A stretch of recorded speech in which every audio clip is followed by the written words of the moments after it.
Bonjour Philippe Prigent, vous êtes avocat au barreau de Paris. Vous aviez suivi et vous étiez venu en parler sur Radio Courtoisie cette affaire des grooming gangs, une affaire qui date depuis de 20 ans au moins et qui en fait constitue un effroyable déni de justice puisque des centaines, voire des milliers de jeunes filles blanches et spécifiquement choisies comme telles parce qu'elles étaient blanches, ont été violées par des gangs de Pakistanais dans l'indifférence générale, ou plutôt avec un silence organisé de la part des autorités qui avaient très très peur d'être accusées d'être racistes. Je parle des autorités anglaises et qui donc ont laissé faire et même ont criminalisé les victimes dans certains cas. Alors, exactement. Peut-être parce que nous parlons du Royaume-Uni, vous vous lancez dans l'understatement, ce qui c'est culturel et c'est adapté au sujet que nous traitons. Le sujet est malheureusement encore plus grave que ce que vous décrivez. On ne parle pas de centaines ou de milliers de victimes, malheureusement, ou alors on parle de centaines ou de milliers de victimes par équivalent commune. On parle d'une estimation conservatrice, on est à quelques dizaines de milliers si vraiment on est extrêmement strict sur le nombre de victimes, on est très probablement au moins un ordre de grandeur au-dessus. Parce qu'évidemment, quand vous avez une ville avec plusieurs milliers de victimes, une autre ville avec plusieurs milliers de victimes, une autre ville encore avec plusieurs milliers de victimes, en réalité, on n'est pas à 300, on arrive très vite à 10 000, et on est à des mondes, et en plus, dans une période extrêmement longue, parce que le scandale, les pratiques, ont commencé au plus tard dans les années 90, début des années 90, et ça a donné lieu, vous avez très bien parlé à la fin de criminalisation des victimes, ça a donné lieu, ce qui est sans précédent, alors évidemment, un silence de mort, bien sûr. La peur d'être accusé d'être raciste. Il faut souvent écouter ce que disent les gens, c'est très intéressant. Une raison pour laquelle en matière pénale, on interroge les gens, c'est parce que c'est très instructif. Le propos était, il ne faut surtout pas faire le jeu de far-right, qu'on pourrait plus ou moins traduire par extrême droite. Il ne faut surtout pas faire le jeu des opposants à l'immigration. Et effectivement, il ne faut surtout pas leur donner des arguments. Et en l'occurrence, si vous adoptez cette conviction, c'est crédible. C'est-à-dire que si vous estimez que la ligne de fracture fondamentale dans votre pays, c'est pour ou contre l'immigration extra-européenne de masse, ce qui est la ligne de fracture fondamentale désormais au Royaume-Uni, comme ça l'est en France, et dans quasiment tous les pays occidentaux, à ce moment-là, oui, effectivement, il faut garder le silence. Et l'administration britannique est allée bien au-delà du silence. C'est-à-dire qu'on aurait pu imaginer un mécanisme un peu analogue à celui des maisons de tolérance, qui était beaucoup plus encadré, évidemment, qui est dans les bordels. C'est que à l'époque, il y avait des tolérances, ça existait au 19e siècle, par exemple, au début du 20e, mais jamais la police n'aidait les proxénètes. C'est-à-dire que vous arriviez, par exemple, en 1870, en tant que proxénète, en disant « j'ai quelques filles qui se sont échappées ou qui ne veulent plus travailler pour moi ». Est-ce que vous pourriez, vous, policiers, les rattraper ou amener en prison ou faire juger, par exemple, le bonhomme qui a sorti la prostituée du bordel? Le policier vous répondait « non mais vous payez ma tête, on tolère votre activité ». C'est peut-être un mal nécessaire, est-ce qu'il faut être abolitionniste ou pas là-dessus? Il y avait déjà un débat, mais jamais le proxénète n'aurait osé demander l'aide de la puissance publique pour mettre en place ces méfaits. Et s'il était resté dans le commissariat en disant « si, je porte plainte, j'insiste », il aurait été chassé du commissariat, probablement de façon un peu brutale. Là, on a abouti à un système qui est très étonnant, parce que l'administration britannique, au sens large, a non seulement couvert, mais a sanctionné des victimes. C'est-à-dire qu'on a eu des tombereaux d'insultes vis-à-vis de jeunes filles qui en plus sont mineures. Différence très importante qui existait même d'ailleurs avec le proxénétisme qui a existé dans la quasi-totalité de l'histoire de l'humanité. Je ne dis pas que c'était bien, mais à aucun moment vous ne pouviez, par exemple, en 1870, dire j'ai une prostituée qui a signé un contrat pour travailler dans mon bordel, elle a 12 ans. Ben non, si elle a 12 ans, elle n'a pas signé de contrat. Enfin, juste avant que ça ne devienne encore plus scabreux, dites-nous exactement donc la manière dont l'administration anglaise a réagi. Donc, Elle a d'abord ignoré les plaintes des victimes, elle a criminalisé les victimes, c'est-à-dire les victimes se sont retrouvées en fait accusées par exemple d'être droguées, c'était pas leur faute, elles l'avaient été contre leur gré. Alors, on a plusieurs choses. La première, c'est qu'effectivement, alors que visiblement il y avait du proxénétisme, aucune intervention publique du procureur. Contre les proxénètes. Contre les proxénètes. Et là où c'est une politique générale, et on le sait, c'est qu'au Royaume-Uni, plus qu'en France, parce qu'ils ont une tradition historiquement plus respectueuse du choix des électeurs, les procureurs sont plus sous l'autorité d'un chef. En France, ils ont théoriquement un chef, mais ils font assez largement ce qu'ils veulent. On a entendu récemment procureur de Paris, Mme Becchio, dire « j'ai ma politique pénale, voilà, je fais un peu ce que je veux à Paris ». Puis on a un autre à Agen, enfin chacun fait ce qu'il veut. Au Royaume-Uni, il y a des directives centralisées, beaucoup plus qu'en France, avec un directeur des services de poursuite. Il a demandé qu'on ne poursuive jamais. C'est-à-dire que c'est l'équivalent en France du bras droit du ministre de la Justice, le bonhomme qui travaille pendant que le ministre fait un peu de représentation, et qui dirait, bon, c'est gentil, mais telle infraction, on ne la poursuit pas. Par exemple, demain, il dirait, bon, trafic de cocaïne, fermez les yeux, on a autre chose à faire. Donc, il n'y a eu absolument aucune poursuite. Y compris lorsqu'il y a eu il n'y a pas eu de poursuite, en plus, sur ordre direct de poursuite contre les proxénètes pakistanais. Exactement. Voilà. Il y a eu d'autres... il n'y avait pas de poursuite donc, pour les actes de proxénétisme, ni pour les infractions connexes. Violence en réunion, rapt, menace, extorsion, trafic de drogue, empoisonnement. Le fait de faire consommer à quelqu'un de la drogue, c'est évidemment une forme d'empoisonnement, bien sûr. Toutes ces infractions connexes n'ont donné lieu à aucune infraction. Et il semblerait... Aucune poursuite, effectivement. Lapsus révélateur. Je commence à parler comme un procureur britannique, c'est dramatique. Mais leur logique a été, c'est pas infractionnel. Donc on n'a eu absolument aucune poursuite au Royaume-Uni sur ordre. Semble-t-il, ce qui est inquiétant aussi, sans trop de révolte au niveau local. C'est-à-dire que lorsque vous avez un chef qui donne des ordres, comme dans toute organisation, ça marche aussi à condition que les subordonnés veulent bien obéir. Même quand vous êtes dans une organisation très hiérarchique comme la gendarmerie, il faut bien que les gens aient une sorte de consensus vis-à-vis du chef pour accepter son autorité.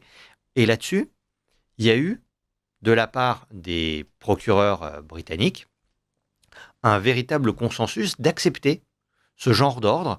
On n'a pas vu de lanceurs d'alerte, on n'a pas beaucoup, très peu, on n'a pas vu de résistance, de gens qui auraient dit « on m'a donné un ordre, je vais désobéir et au pire je serai sanctionné ou chassé, mais je vais désobéir ». On n'a pas vu de la part de la police de massives rébellions de ce type où par exemple ils auraient mis les suspects en équivalent garde à vue où ils auraient quand même mené des enquêtes. Il n'y a pas eu véritablement d'enquête. Les ordres qui ont été donnés ont rencontré une sorte de consensus assez large qui montre que ça n'avait pas l'air de tellement choquer que ça les procureurs ou les équivalents procureurs. Je n'emploie des termes français, mais fonctionnellement, c'est des équivalents de procureurs ou de substituts de procureurs ou d'avocats généraux. Et même lorsqu'il y avait des plaintes, parce qu'il y a eu un certain nombre de plaintes, tout ça a été enterré assez facilement, sans qu'il y ait beaucoup de protestations. Il y a eu des ouvrages qui sont sortis à ce sujet. C'est-à-dire que le scandale des rape gangs, parce qu'on dit grooming, mais c'est se moquer du monde. Enfin, les filles ont été violées, elles sont mineures en plus. Le scandale a donné lieu à des articles, des livres. Il y en a notamment, il est cité notamment dans un excellent livre que je me permets de recommander à vos auditeurs, qui est L'étrange mort de l'Europe de Murray, A Strange Death of Europe, qui est sorti au début des années 2010. À chaque fois que ces affaires sont sorties, ça a été accueilli dans un silence de mort par les médias britanniques, et ça n'a donné lieu à un consensus bipartisan, parce que ces scandales ont commencé dans les années 90, Non, que ce soit les conservateurs ou les progressistes, les Tories ou les travaillistes, aucun parti politique de quelque bord que ce soit n'a protesté. Pourquoi est-ce qu'on en parle aujourd'hui ? C'est parce que, en fait, ce scandale a cru, a grossi. Les gens ont commencé à réagir malgré tout. On a fini par avoir non pas des émeutes, mais un violent sentiment, en tout cas, de ras-le-bol vis-à-vis de certaines des communautés installées au Royaume-Uni, avec à chaque fois une espèce de problème de classe. C'est-à-dire que c'était souvent les filles pauvres issus des classes pauvres qui étaient la cible de ces gangs de violeurs et de proxénètes. Et d'ailleurs, on sentait de la part des procureurs et de l'appareil anglais une espèce de mépris de classe. Après tout, ce n'était que du prolétaire blanc qui se faisait massacrer, donc c'était pas bien grave. Donc les prolétaires blancs se sont révoltés, ils ont été réprimés. On se retrouve en 2025 avec Keir Starmer, qui a été d'ailleurs à un moment donné en charge de la justice au Royaume-Uni, et qui vient de faire un virage à 180 degrés et qui, après avoir dit non, il n'y a aucune raison d'enquêter, a enfin accepté qu'une véritable enquête soit menée suite à un rapport et qui dénonce l'incurie complète de l'administration britannique pendant plusieurs décennies. Alors, je relativiserai le virage. Parce que déjà, s'il avait vraiment viré, il s'en irait. Ah oui, non, mais ça, vous savez, les hommes politiques disent qu'ils assument, ça veut dire qu'ils restent en place. Voilà, j'assume, je reste en place. J'aimerais que mon adversaire assume, ça veut dire vous devez partir, mais moi j'assume, je reste en place. Donc Keir Starmer ne partira jamais comme aucun de ceux qui ont failli d'une manière générale. Exactement. Alors, effectivement, il y aura peut-être une enquête parlementaire. Déjà, il n'y a pas d'enquête pénale. Or, le fait de couvrir massivement des infractions, en les laissant faire, en les laissant mettre en œuvre, voire de menacer des victimes, au Royaume-Uni comme en France, c'est un délit pénal. Et en France, vous voyez arriver une victime potentielle, vous dites attention, si jamais tu portes plainte, ça peut très très mal se terminer pour toi, c'est un délit. Il n'y a absolument aucun début de commencement d'idée qu'on pourrait mettre en place une sanction pénale contre ces gens-là. Du tout. Donc, il va y avoir potentiellement une enquête parlementaire. J'attends de voir dans quelle mesure ça ne va pas être étouffé pendant l'enquête parlementaire. Il y a déjà eu une enquête parlementaire, mais sans avoir l'aide réelle des personnes qui sont mises en cause. Parce que ce qu'il faudrait faire, c'est aller voir, c'est enquêter très massivement pour voir les ordres qui ont été donnés, tous les emails qui ont pu être envoyés. C'est assez compliqué de faire le ménage dans des emails. Enfin, mon activité normale, c'est avocat d'affaires. Je vois à quel point il est difficile de supprimer des emails et les clients se disent « Ah bah tiens, on avait envoyé ça, on pensait l'avoir mis dans la corbeille. » Donc, il aurait fallu faire ça. Ça, ce n'est même pas à l'ordre du jour. Parce que ce qu'il faudrait se demander, c'est qui a donné des ordres, qui les a acceptés, qui a classé des plaintes. C'est pour ça qu'il faut aller regarder le système informatique. Ce n'est même pas envisagé à ce stade. On va avoir potentiellement des auditions et des discussions, mais je me demande dans quelle mesure ça ne va pas se terminer par une minoration. Et d'ailleurs, vous avez tout à fait raison de façon prudente de commencer par citer cela, en disant il y a peut-être eu des centaines ou des milliers de victimes. On n'est pas du tout dans cet ordre de grandeur. C'est comme si je vous disais qu'en France, il y a quelques milliards d'euros de dettes. On n'est pas à quelques milliards. Plusieurs ordres de grandeur au-dessus. Bon, bien ou en mal, mais on est plusieurs ordres de grandeur au-dessus. Ici, on a l'impression qu'il va peut-être y avoir une enquête en disant « bon, on a péché, ça peut arriver », mais pas de véritable enquête pour aller chercher des responsables individuels ni pour déterminer l'ampleur du phénomène. Parce que les deux choses très importantes sont qui, personnellement, a couvert. Et pour ça, on peut aller regarder des choses qu'on fait dans toutes les enquêtes pénales sérieuses, c'est-à-dire regarder tous les téléphones portables. Depuis le début des années 2000, tout le monde a des téléphones portables, surtout les politiques, évidemment. Regarder tous les mails. Alors, vous avez raison, Philippe Prigent. Voilà, on n'a pas encore lancé cette enquête. Il y a quelque chose qui a été réconfortant, mais vous douchez mon enthousiasme en tout cas, c'est de se dire, voilà, il y a une reconnaissance officielle du fait qu'il y a eu cette espèce de déni de justice absolument invraisemblable. Et est-ce que aujourd'hui, on peut dire que l'Angleterre regarde ces crimes en face, ou au contraire, est-ce que l'Angleterre continue à regarder de côté ? Est-ce que l'Angleterre admet qu'il y a un problème en fait avec ces pratiques absolument honteuses de viol de masse, de proxénétisme de masse, ou est-ce que l'Angleterre continue à expliquer que il n'y a pas du tout de problème avec l'immigration et qu'il faut vraiment être d'extrême droite pour pointer du doigt les gangs de Pakistanais? Alors, si par Angleterre, vous entendez l'État britannique, option 2, mon général. Clairement. Pourquoi? L'ampleur du phénomène n'est pas admise. Vraiment, la première chose, je ne parle même pas du nombre précis, la première chose, c'est de définir l'ordre de grandeur. Si vous voulez être face à n'importe quel problème, la première chose, c'est de savoir, à peu de choses près, combien de personnes sont concernées, combien d'argent on a en dette, regardez les ordres de grandeur, c'est la première chose à faire. Première chose qu'on apprend d'ailleurs aux enfants. Est-ce qu'on est en train de parler de dizaines, de centaines, de milliers? Et après, on va regarder le montant précis. Ici, l'ordre de grandeur n'est même pas évoqué. Encore une fois, centaines ou milliers de victimes. On n'est pas du tout à des centaines ou des milliers de victimes. C'est plutôt des dizaines de milliers, voire 100 000. Exactement. On est à beaucoup plus. C'est Keir Starmer qui refuse de prononcer le nom. En fait, voilà, comment est-ce que ça marche? Parce qu'on a l'impression que Nigel Farage, par exemple, lui, est très en pointe et dit les chiffres. Alors, il y a votre question en compte deux. Pourquoi ils le font? Oui, pourquoi ils le font du point de vue politique? Comment ça se passe? Pourquoi ils le font? Parce que, c'est leur idéologie. Parce qu'effectivement, et je peux le comprendre, si vous considérez que l'immigration de masse, c'est une immense chance pour le Royaume-Uni, ce genre d'affaires peut mener des gens à douter du caractère chanceux. Vous voyez. Deuxièmement, ils sont tous mouillés. Alors, Keir Starmer, à titre personnel, était littéralement le bras droit du ministre de la Justice qui faisait la politique pénale, était directeur of Public Prosecutions. C'est lui qui donnait les directives. Donc, si on commence à se dire qui a donné les mauvaises directives, c'est comme si on se demande en 40 qui a mal commandé l'armée. À un moment, les gens vont regarder Gamelin, il y a probablement un rapport avec quelque chose. Donc, lui est mis en cause, mais, et c'est pour ça qu'il y a une différence en fait entre les Tories et Tories, travaillistes, Lib Dems d'un côté et le Reform UK de l'autre, c'est que tous les partis qui étaient historiquement représentés significativement à Westminster, Parlement britannique, ont couvert.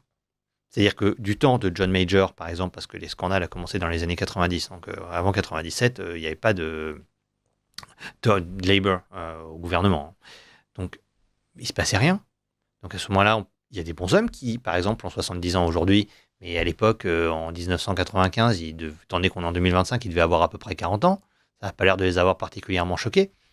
Tous se rendent bien compte que si on commence à regarder ce qui s'est vraiment passé, ils vont être mis en cause. Ils vont être mis en cause et, d'ailleurs, un peu la même situation en France où on parle de islamo-gauchisme, si on veut, il y a de l'islamo-droitisme aussi. C'est-à-dire que le fait de ne rien avoir dit ne caractérise pas seulement le Labour. C'est-à-dire que le Parti conservateur britannique est aussi concerné. Il a couvert, les mecs sont quand même bien informés. Quand vous êtes un homme politique, à tort ou à raison, il y a plein de gens qui vont vous raconter plein de choses. Donc en fait, vous allez avoir des informations, simplement parce que les gens veulent vous raconter leur histoire. Donc vous êtes extrêmement bien informé. Et là-dessus, on voit bien qu'il n'y a pas eu de réaction de la part du Parti Tory, du tout, et qu'il y a en plus de l'appel au vote. Il y a une histoire qui compte beaucoup au Royaume-Uni, en France on la connaît mal, qui est essentiellement ce qu'on appelle les bourgs pourris, Rotten Boroughs, où grosso modo on va dire du XVIe siècle jusqu'au début du XIXe, il y avait beaucoup d'endroits où on pouvait se faire élire en tant que parlementaire, mais avec des pratiques de corruption et de manipulation de l'électorat scandaleuses. Mais on n'a pas eu ça vraiment en France, qu'on est passé en substance assez largement de pas de représentation du tout à quelque chose d'à peu près correct avec un homme, quelque chose qui ressemblait un peu à un homme, une voix et pas de corruption à outrance. Je dis pas que c'était parfait, mais ça allait à peu près. Merci d'éviter de dire que ça a été parfait. Mais au Royaume-Uni, il y avait un vrai système oligarchique de corruption et de menace des électeurs, réellement, pendant facilement 2 siècles. Et les Britanniques se souviennent de ça. Là-dessus, avec ces grape gangs, on a eu aussi des appels au vote. On avait des gens qui étaient dans des services d'ordre. On avait une partie de la population qui appelait à voter donc pour tel ou tel député, et pas seulement des députés travaillistes. Donc si on commence à regarder vraiment, c'est pour ça que l'État britannique est assez mal à l'aise, si on commence à regarder vraiment, on va s'apercevoir que beaucoup de gens ont échangé du viol de masse contre des élections. Et là, Alors, déjà, ça paraît relativement choquant de façon générale. Oui, dit comme ça, oui, Ça peut gêner. Les gens on échange des votes contre l'appel au viol. Oui, effectivement. Et je reçois Philippe Prigent, avec qui nous évoquons l'affaire des grooming gangs anglais, et nous espérions avoir de bonnes nouvelles, et donc les Anglais avaient acquis du sens moral. Philippe Prigent nous rassure, non, il reste des Anglais. Tout à l'heure, avec Rémi Tel, au moment de l'addition, nous parlerons de ce qui se dessine, c'est-à-dire la possibilité des infanticides légaux. Avant d'en arriver là en France et en Europe, revenons à l'Angleterre et à la manière dont Philippe Prigent nous raconte les compromissions en fait de l'ensemble du système politique français. Alors ils sont anglais. Avec oui, dans un sens, mais je vais apporter un tempérament. Alors, il y a au Royaume-Uni un mépris de classe extrêmement prononcé de la part de la classe dirigeante envers la classe dirigée. Au début du 19e siècle, ils appelaient leur propre armée rabble, la racaille. Je ne dis pas que la France était parfaite, évidemment qu'il y a une forme de mépris de classe en France, évidemment, mais même l'aristocrate français le plus obtus ne méprisait pas son peuple autant que l'aristocratie britannique méprise son peuple. C'est peut-être l'héritage du fait que c'est à la base une colonie française avec une aristocratie qui s'est installée là-bas, mais il y a un mépris de classe extrêmement brutal qui fait qu'effectivement les procureurs qui viennent tous de la classe aisée, et encore plus au Royaume-Uni qu'en France. Le statut des juges, avocats, juristes est plus élevé au Royaume-Uni qu'en France. Donc ces gens-là voyaient les pauvres Britanniques comme à peine humains. Vraiment, je veux dire, le vainqueur de Waterloo décrit sa propre armée comme de la racaille. C'est révélateur. Napoléon, on aime ou on n'aime pas, mais n'a jamais décrit ses propres soldats comme la racaille. Et vous n'avez jamais le prince de Condé qui aurait dit ce genre de choses. Donc ça, c'est un facteur effectivement de mépris qui explique beaucoup de choses. Cela étant, avant de dire ils sont anglais, donc ils n'ont pas beaucoup de sens moral, sommes-nous certains qu'en France, ce soit beaucoup mieux? Parce qu'il faut se demander, ça s'est passé de l'autre côté de l'Atlantique, de la Manche. La proximité de niveau de développement et la proximité culturelle entre les pays est très avancée. Vous allez au Royaume-Uni, c'est moins exotique que d'aller au Burundi, pour un Français. Et en France, on a des signaux de choses un peu étonnantes.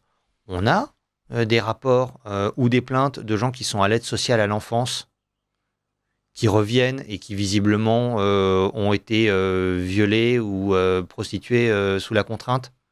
On a ce genre de choses en France.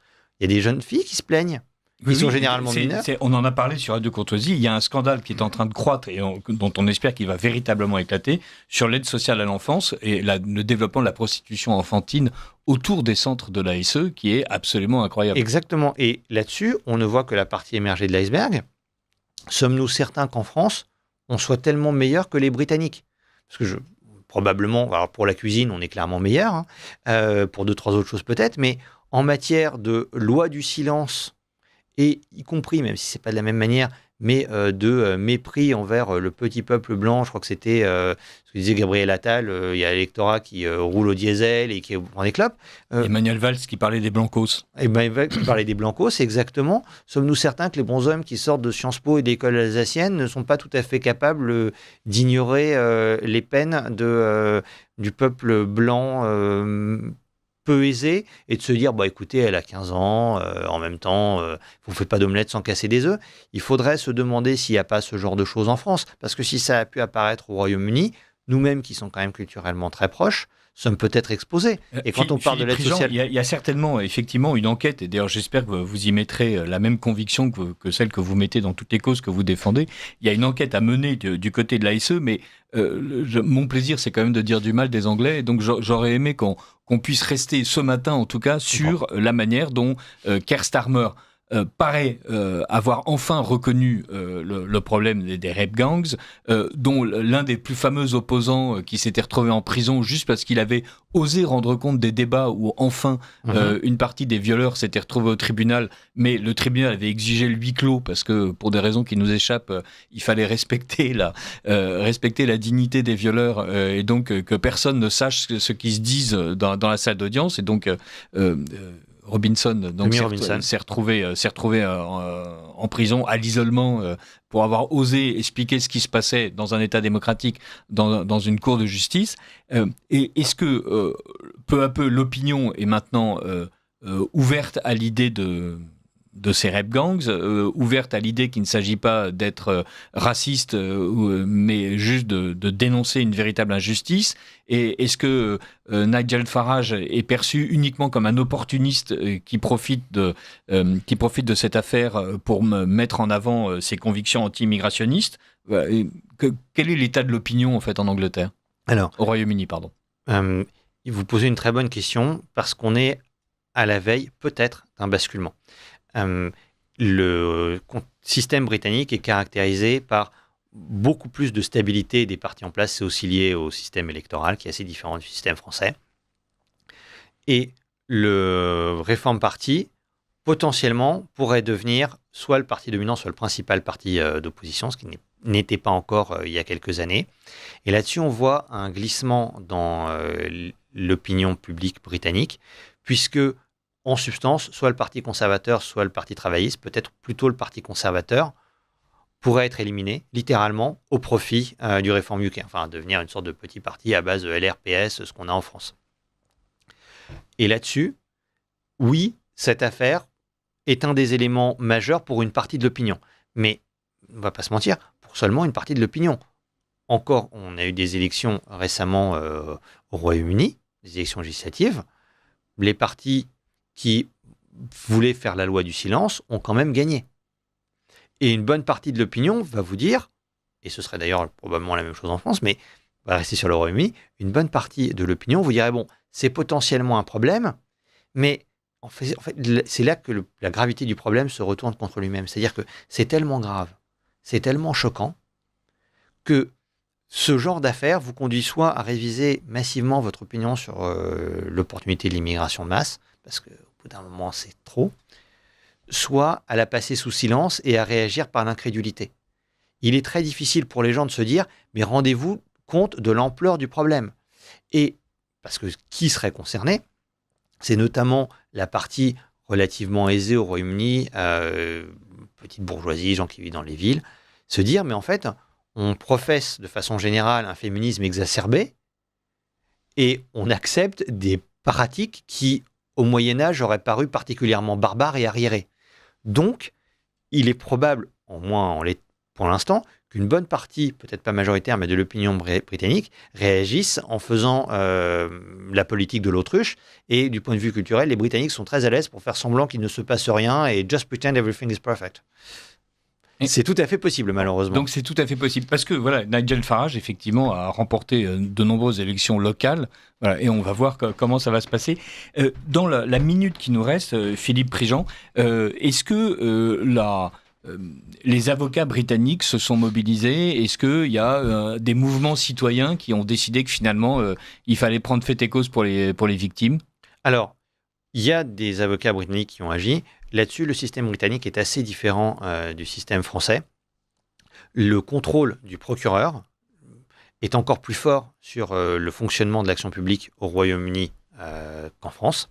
Donc, si le procureur a décidé qu'il n'y allait rien se passer, il n'y a pas autant de mécanismes qu'en France de constitution avec partie civile. C'est beaucoup plus difficile. Et pour l'instant, deux choses. Un, les procureurs maintiennent d'une main de fer largement le silence, parce que sinon, il devrait y avoir plein de procédures judiciaires. Deux, et vous faisiez une allusion très intéressante à l'ordre de garder le silence qui a été intimé à Tony Robinson et qui a mené à son incarcération, les juges maintiennent la loi du silence. Or, les juges au Royaume-Uni ont un pouvoir discrétionnaire, je ne dis pas que c'est parfait en France, mais bien plus fort encore qu'en France. C'est-à-dire que s'ils veulent imposer le silence, ils le peuvent. Et si à un moment, ils veulent dire à un avocat, je vous interdis de parler de ça, sinon, un, vous allez être radié, deux, vous allez être incarcéré, ils le peuvent. Ça encourage à une certaine modération quand vous savez que le bonhomme peut vous mettre en prison. Bon, merci beaucoup Philippe Prigent, et j'espère que nous pourrons revenir à cette antenne sur ce sujet qui est absolument passionnant et terrifiant.